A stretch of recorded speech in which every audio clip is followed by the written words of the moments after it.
What's up with it? You watching the Big Bomber TV?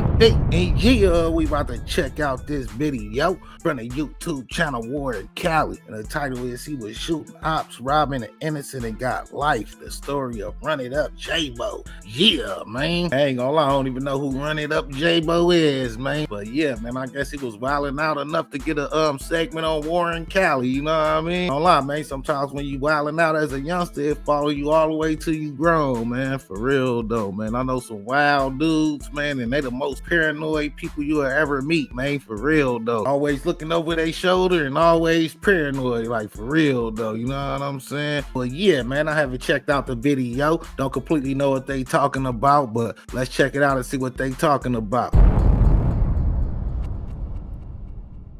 Welcome back to another episode of Warren Cali. In this episode, I will detail the story of rapper Runitup Jaybo. Runitup Jaybo was born Jaden Laughlin and will grow up on the east side of Bakersfield. Bakersfield crime rate is higher than the national average, meaning Bakersfield is full of gangs and full of violence. Bakersfield has been full of gangs for decades. Several Crip, Blood, and Southsider gangs contribute to a high crime rate in Bakersfield. And several gangs in Bakersfield will go to war with each other, and I covered some in previous episodes. And Jaybo will be a part of the war with rivals. But Jaybo's early beginnings were of him living with his mother, stepfather, and younger brother. He would move back and forth between Stockton and Bakersfield growing up, before he officially moved back to Bakersfield, and he moved to the west side of the city in his early teenage years. Without proper guidance, Jaybo started to get in trouble early. His mom tried to discipline him, but it wouldn't work. Jaybo's dad was serving a life sentence, and he didn't meet his dad until he was 13 years old. Jaybo's dad was in the streets, and with him being in the streets, it would lead to him going to prison for murder. After meeting Jaybo for the first time, they will always keep in contact, and he will always tell his son jail wasn't a place he wanted to be, but the guidance from prison wouldn't be enough. But eventually, Jaybo would jump in the streets and embark on a life of crime. Jaybo started to take an interest in music around the same time. He always had his foot in the streets, so he could never give music his all, but he will eventually drop several songs on SoundCloud. Being from the west side of Bakersfield, Jaybo will be affiliated with a gang called the Warlord Pyros in Bakersfield, and that gang fused with a lot of Crips. And the gang lifestyle would eventually lead to Jaybo serving time in jail, which he would serve a year in juvenile hall. The first incident of Jaybo's case happened on October 19th, 2019. 8 teenagers were skateboarding at Riverwalk Park.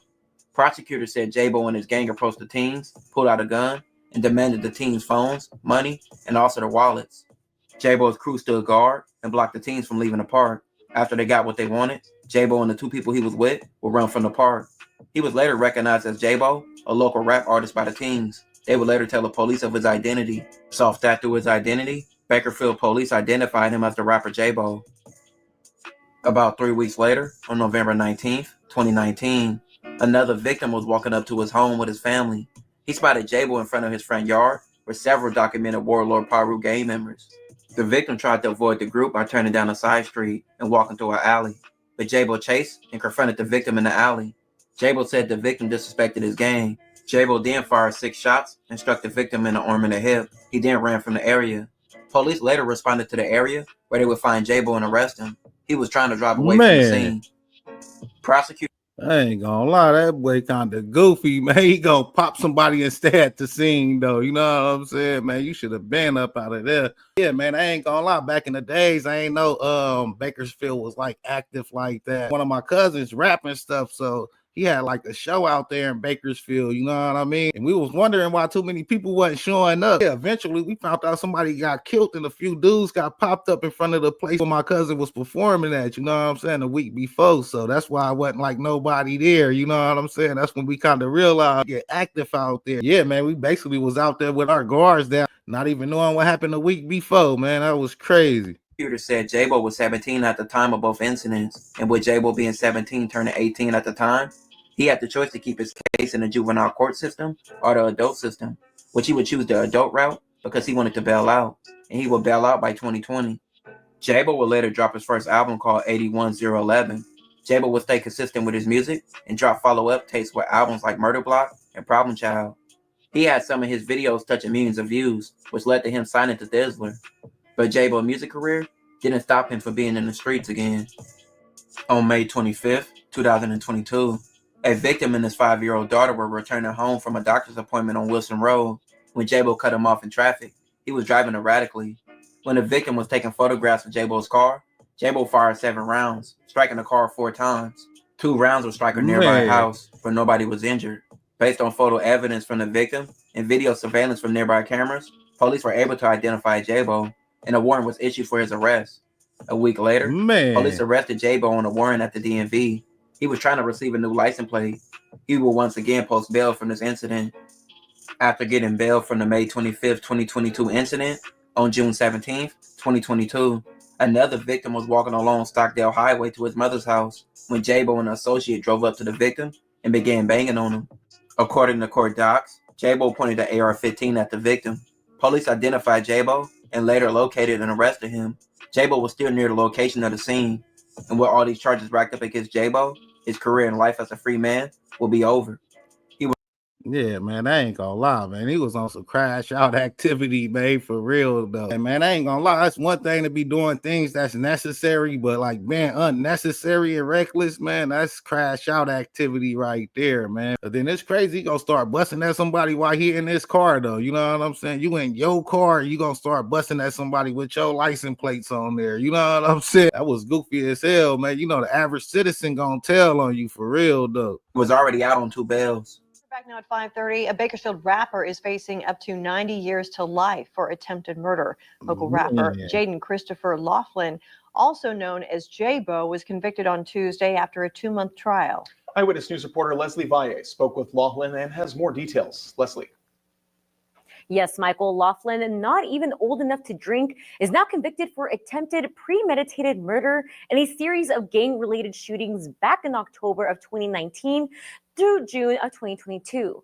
He also faces more than 20 serious or violent felonies. The first incident happened on October 2019 at Riverwalk Park. He approached 8 minors and pulled out a gun, demanding their phones, money, and wallets. A month later, police say Laughlin, along with Warlord Piru gang members, approached another community member who was walking home and shot 6 rounds at the victim, hitting him in the arm and hip. Prosecutors say Laughlin was 17 years old at the time of these 2 incidents. District Attorney Cynthia Zimmer said in a statement, Laughlin victimized more than a dozen members of the community, opened fire multiple times, and is a prime example of why bail determinations are so important to public safety. We spoke with Laughlin today, and less than 3 minutes into the interview, we asked him how he felt about his sentencing, but Laughlin no longer wanted to speak. I gotta keep doing it. I'd rather just go back. It's kind of.